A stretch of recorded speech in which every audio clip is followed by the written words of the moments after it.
नमस्कार दोस्तों, स्वागत है आपका हमारे चैनल बोलता हिमाचल पर। आज है 10 दिसंबर 2025 और हिमाचल प्रदेश से जुड़ी हुई आज की बड़ी खबरों की जानकारी हम आपके लिए लेकर आए हैं। रोजाना खबरों के लिए चैनल को सब्सक्राइब करें, वीडियो को लाइक और शेयर करें। हिमाचल राजभवन का नाम अब लोक भवन। राजभवन से जुड़े सरकारी दस्तावेज नाम पट बदलने की प्रक्रिया शुरू। हिमाचल प्रदेश में राज्यपाल की मंजूरी मिलने के बाद राजभवन का नाम औपचारिक रूप से बदलकर लोक भवन कर दिया गया है। इस संबंध में मंगलवार को अधिसूचना जारी की गई। अधिसूचना के अनुसार अब सभी आधिकारिक पत्राचार, दस्तावेज, भवन संकेतक, वेबसाइट और अन्य रिकॉर्ड में राजभवन की जगह लोक भवन नाम का प्रयोग किया जाएगा। राज्यपाल शिव प्रताप शुक्ल की मंजूरी के बाद परिवर्तन की औपचारिक प्रक्रिया शुरू कर दी गई है। विभाग संबंधित रिकॉर्ड अपडेट कर रहे हैं, जबकि भवन के नामपट और अन्य प्रतीकों में भी बदलाव किया जा रहा है। केंद्र सरकार ने बीते दिनों सभी राज्यों में राजभवन नाम बदलकर लोक भवन करने का फैसला किया था। इसी कड़ी में हिमाचल में नाम बदलने की अधिसूचना जारी हुई है। हिमाचल प्रदेश में पुलिस की वर्दी पहनकर रील बनाई तो होंगे निलंबित, वेतन वृद्धि भी रुकेगी, डिमोशन भी होगी, एसओपी जारी। हिमाचल प्रदेश में पुलिस की वर्दी पहनकर रील बनाने वालों के खिलाफ अब कड़ी कार्रवाई होगी। ऐसा करने वाले कर्मचारियों को सीधे निलंबित किया जाएगा और विभागीय जांच भी होगी। प्रदेश पुलिस मुख्यालय ने कर्मचारियों के सोशल मीडिया उपयोग के लिए मानक संचालन प्रक्रिया एसओपी जारी की है और इसे तत्काल प्रभाव से लागू कर दिया है। निर्देशों का उल्लंघन करने पर अधिकारियों और कर्मचारियों की वेतन वृद्धि रोकी जाएगी, साथ ही डिमोशन भी होगी। गंभीर मामलों में सेवा से हटाने तक की कार्रवाई का प्रावधान किया गया है। यदि किसी कृत्य में आपराधिक तत्व पाया जाता है तो आपराधिक मामला भी चलाया जाएगा। एसओपी के अनुसार पुलिस वर्दी में सोशल मीडिया रील, निजी प्रचार, धार्मिक, राजनीतिक या व्यक्तिगत प्रकृति की कोई वीडियो, फोटो या पोस्ट अपलोड करना पूरी तरह प्रतिबंधित किया गया है। निजी सोशल मीडिया खातों पर भी पुलिस से संबंधित सूचनाएं, जांच की स्थिति, अपराध से जुड़े तथ्य, पीड़ित आरोपी की पहचान या ड्यूटी स्थल की वीडियो साझा करना वर्जित रहेगा। एसओपी में स्पष्ट किया गया है कि आधिकारिक सोशल मीडिया हैंडल पर प्रेस नोट, जन जागरूकता अभियानों और कानून व्यवस्था संबंधी आधिकारिक सूचनाएं अधिकृत अधिकारी ही पोस्ट करेंगे। किसी भी प्रकार के शासकीय दस्तावेज, आदेश, वायरल संदेश या गोपनीय सूचना को साझा करने पर प्रतिबंध रहेगा। एसओपी को प्रभावी तरीके से लागू करने का जिम्मा पुलिस अधीक्षक और थाना प्रभारी को सौंपा गया है। दोनों एसओपी की नियमित समीक्षा करेंगे और उल्लंघन की रिपोर्ट पुलिस मुख्यालय को भेजेंगे। वेतन नहीं मिलने पर एचआरटीसी कर्मियों की नारेबाजी, सरकार को 24 तक का अल्टीमेटम। 9 तारीख बीतने के बाद भी एचआरटीसी के हजारों कर्मियों को वेतन नहीं मिलने पर कर्मचारियों का गुस्सा फूटा। इस दौरान चालक परिचालकों ने मंगलवार दोपहर के समय पुराना बस अड्डे में गेट मीटिंग कर सरकार की अनदेखी पर नाराजगी जताते हुए जमकर नारेबाजी की। एचआरटीसी के चालक संघ के प्रदेशाध्यक्ष मान सिंह ने कहा कि हर महीने कर्मचारियों को अपनी वेतन और पेंशन के लिए नारे लगाने पड़ते हैं या सड़क पर उतरना पड़ता है। इससे हजारों कर्मचारी आहत हैं। एचआरटीसी का कर्मचारी अन्य विभागों की अपेक्षा दिन रात काम करता है, बावजूद समय पर तनख्वाह देने में भी सरकार नाकाम है। उन्होंने प्रदेश सरकार और प्रबंधन को चेताया कि अगर 24 तारीख तक उनकी सभी समस्याओं का समाधान नहीं हुआ तो सभी चालक और परिचालक एक और नोटिस जारी करने के बाद बसें चलाना बंद कर देंगे। उन्होंने सरकार से मांग की कि वो एचआरटीसी कर्मचारियों की देय वित्तीय लाभों की जिम्मेदारियां लें। मान सिंह ने कहा कि सरकार के आदेशों पर कर्मचारी दूर दराज के क्षेत्रों से लेकर हर जगह ड्यूटी दे रहे हैं। चालक रात को बस की चौकीदारी भी करता है, इसके बावजूद उसे समय पर वेतन नहीं मिलता है। इस वजह से कर्मचारियों के लिए अपना घर परिवार चलाना मुश्किल हो गया है। एचआरटीसी सरकार चलाती है, ऐसे में वेतन की अदायगी की जिम्मेदारी भी प्रदेश सरकार की है। 12 दिसंबर को शिमला आएंगे भाजपा अध्यक्ष जेपी नड्डा। 13 को पीटरहॉफ में होगा अभिनंदन समारोह।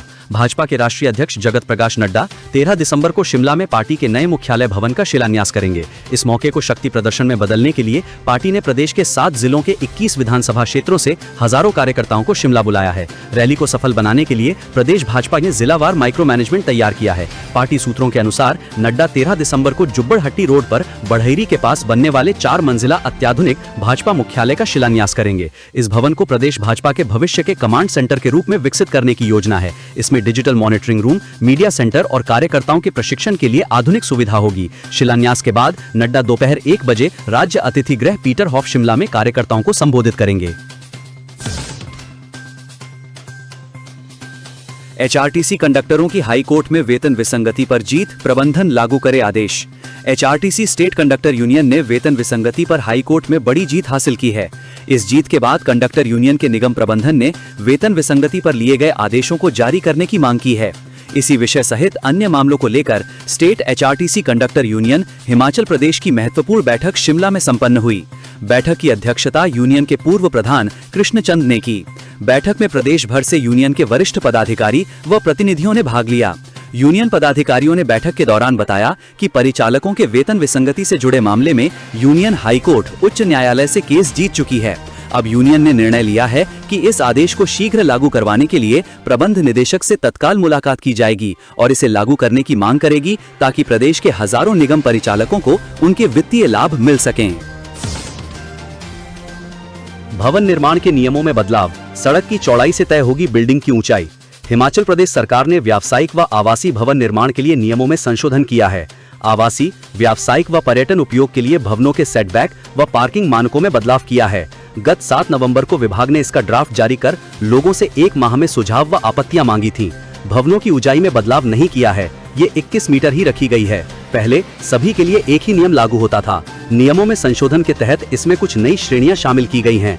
अब 100 से 250 वर्ग मीटर तक के भूखंडों के लिए फ्रंट में 2, लेफ्ट व राइट और रियर साइड में न्यूनतम सेटबैक 1.5 मीटर तथा 250 से 500 वर्ग मीटर के लिए फ्रंट में 3, लेफ्ट व राइट में 2 और रियर साइड में न्यूनतम सेटबैक 2 मीटर छोड़नी होगी।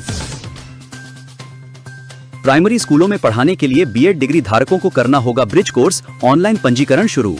हिमाचल प्रदेश के सरकारी स्कूलों में कक्षा 1 से 5वीं तक के बच्चों को पढ़ा रहे बीएड डिग्री धारक प्राथमिक शिक्षकों को ब्रिज कोर्स करना अनिवार्य है। ये ब्रिज कोर्स उनके लिए अनिवार्य होगा जिनके पास बीएड डिग्री है। ब्रिज कोर्स में प्राथमिक कक्षाओं को पढ़ाने के लिए प्रशिक्षण दिया जाएगा। ब्रिज कोर्स के लिए पंजीकरण की प्रक्रिया शुरू हो गई है। राष्ट्रीय मुक्त विद्यालय शिक्षा संस्थान NIOS के 6 माह के ब्रिज कोर्स में नामांकन के लिए आवेदन शुरू हो गए हैं। इसके लिए पंजीकरण की अंतिम तिथि 25 दिसंबर होगी। निदेशक स्कूल शिक्षा आशीष कोहली ने बताया कि ब्रिज कोर्स में बीएड डिग्री धारकों को प्राथमिक कक्षाओं को पढ़ाने के लिए योग्य बनाया जाएगा। बीएड के आधार पर 1 से 5वीं के लिए नियुक्त शिक्षकों को इस कोर्स को करने पर ही मान्यता मिलेगी। अवैध खनन मामले में भाजपा विधायक आशीष पर FIR, 36 लाख रुपए से अधिक की रॉयल्टी चोरी का खुलासा। पुलिस ने महादेवी स्टोन क्रशर पर अवैध खनन समेत रॉयल्टी चोरी के मामले में हमीरपुर से भाजपा विधायक आशीष शर्मा के खिलाफ FIR दर्ज की है। पुलिस के मुताबिक 9 सितंबर को गोपनीय सूचना के आधार पर विधायक के क्रशर की जांच की गई।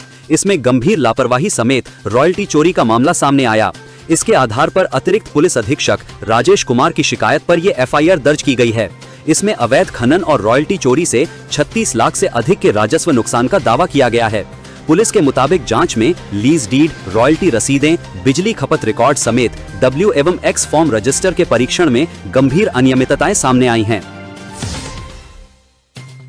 संजौली मस्जिद विवाद, देवभूमि संघर्ष समिति ने मुस्लिम संगठन को बताया शांति विरोधी, प्रदेश में माहौल खराब करने का प्रयास।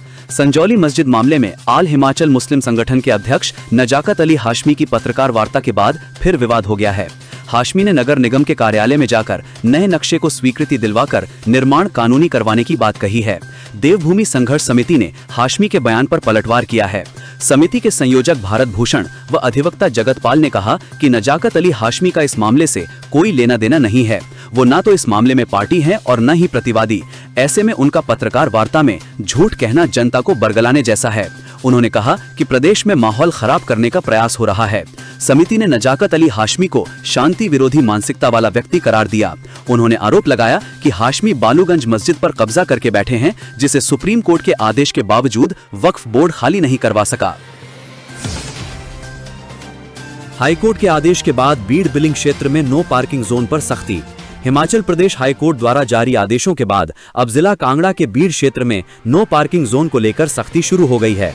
हाईकोर्ट ने सतीश अबरोल बनाम स्टेट ऑफ हिमाचल प्रदेश एवं अन्य मामले में स्पष्ट किया है कि जहां भी नो पार्किंग जोन अधिसूचित किए गए हैं वहां किसी भी परिस्थिति में वाहन खड़े नहीं होने चाहिए और इन आदेशों का पालन करवाना प्रशासन की जिम्मेदारी है। इसी संदर्भ में उप मंडलाधिकारी बैजनाथ संकल्प गौतम ने बीड़ थाना पुलिस को सख्त दिशा निर्देश जारी किए हैं। हिमाचल प्रदेश, धान की फसल बेचने को 1 सप्ताह बाकी, 15 दिसंबर को बंद हो जाएगी खरीद।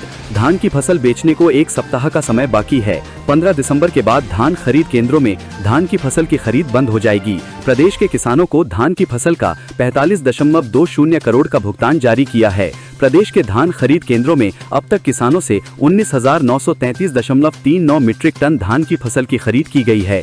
किसानों से धान की फसल खरीदने के लिए धान खरीद केंद्र 3 अक्टूबर से खुल गए हैं और किसानों से धान की फसल की खरीद शुरू कर दी गई है। धान की फसल बेचने को किसान धड़ाधड़ बुकिंग करवा रहे हैं। खाद्य आपूर्ति विभाग द्वारा प्रदेश के किसानों से धान खरीद करने के लिए पोर्टल खोल दिया गया है। किसान धान की फसल बेचने के लिए किसानों ने विभाग के पोर्टल पर पंजीकरण करवाना शुरू कर दिया है। अभी तक 5,922 किसानों ने धान की फसल बेचने के लिए विभाग के पोर्टल पर ऑनलाइन पंजीकरण करवाया है। इसमें से 5,875 पंजीकरण वेरीफाई किए गए हैं। हिमाचल में शुष्क मौसम का दौर जारी, हल्की बारिश व बर्फबारी की संभावना। हिमाचल में पिछले कई दिनों से मौसम शुष्क बना हुआ है। वहीं मौसम के शुष्क बने रहने से सुबह व शाम प्रदेश में कड़ाके की ठंड पड़ रही है।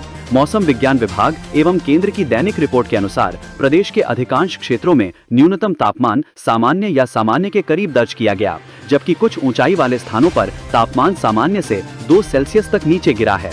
कुकुमसेरी में न्यूनतम तापमान -6.1 सेल्सियस दर्ज किया गया है। वहीं मौसम विभाग ने संभावना जताई है कि 14 दिसंबर को पश्चिमी विक्षोभ के प्रभाव से ऊंचाई वाले कुछ क्षेत्रों में हल्की बारिश या बर्फबारी हो सकती है। इसके अलावा अगले 4-5 दिनों तक न्यूनतम और अधिकतम तापमान में किसी बड़े बदलाव के आसार नहीं हैं। वहीं विभाग ने 13 दिसंबर तक मैदानी, मध्य पर्वतीय और उच्च पर्वतीय क्षेत्रों में मौसम शुष्क रहने का अनुमान लगाया है। इसके अतिरिक्त विभाग ने आगामी 24 घंटे मंडी व बिलासपुर में घने कोहरे का अलर्ट जारी किया है। वाहन चालकों को रात और सुबह के समय सावधानी बरतने की सलाह दी गई है। जयराम ठाकुर बोले, सीएम के पास जनता का दुख दर्द सुनने का समय नहीं, एक दिन का जश्न मनाने को फूंके जा रहे करोड़ों। पूर्व मुख्यमंत्री एवं नेता प्रतिपक्ष जयराम ठाकुर ने मुख्यमंत्री और उनके मंत्रियों से आग्रह किया है कि जनता का दर्द आंखों से देखना है तो मंडी पड्डल मैदान रैली स्थल से मात्र 20 किलोमीटर दूर पंडोह के कुकलाहा जाकर आएं और आपको जमीनी हकीकत मालूम चल जाएगी कि आखिर जनता किस हालात में है। आपदा के 5 महीने बाद भी यहाँ एक वैली ब्रिज तक सरकार बना नहीं पाई, जिसके चलते मध्य सराज की 15 पंचायतों के लोगों को आज भी पीठ पर सामान लादकर अपने दुर्गम गांवों तक पहुंचना पड़ रहा है। यहाँ 29 जून की रात बाखली खड्ड में बाढ़ आने के बाद कुकलाहा का बगलामुखी मंदिर और कलहनी कशौर सड़क मार्ग पुल बह जाने के बाद पूरी तरह आवागमन के लिए बंद है। कुत्तों के जिंदा गाय को नोचने के मामले में सीएम ने दिया जांच का आदेश, राजभवन ने भी लिया संज्ञान, डीसी देंगे रिपोर्ट। हिमाचल प्रदेश के जिला कांगड़ा में पठानकोट के साथ सटी डमटाल पंचायत के माजरा गांव में आवारा कुत्तों के जिंदा गाय को नोचने के मामले में मुख्यमंत्री सुखविंदर सिंह सुक्खू ने जांच का आदेश दे दिया है। सरकार ने इस संबंध में जिला उपायुक्त से पूरी रिपोर्ट मांगी गई है। उधर राजभवन ने भी इस संबंध में रिपोर्ट तलब की है। पशुपालन विभाग ने भी मामले में जांच शुरू कर दी है, जिसमें कुत्तों को आश्रय स्थल संचालित करने के संबंध में सारी औपचारिकताओं के साथ पूरा रिकॉर्ड खंगाला जाएगा। इस सारे मामले को लेकर पुलिस ने पहले ही वॉइसलेस वॉइस फाउंडेशन की संचालक पठानकोट निवासी सोनिया चौधरी के विरुद्ध पशु क्रूरता का मामला दर्ज किया है। कुत्तों के लिए आश्रय स्थल चला रही संस्था के संबंध में पूरी रिपोर्ट मांगी गई है। दोस्तों, ये वीडियो आपको कैसी लगी कमेंट बॉक्स में कमेंट करके जरूर बताएं और अन्य खबरों के लिए हमारे चैनल बोलता हिमाचल को अभी सब्सक्राइब करें। वीडियो को लाइक शेयर करना ना भूलें।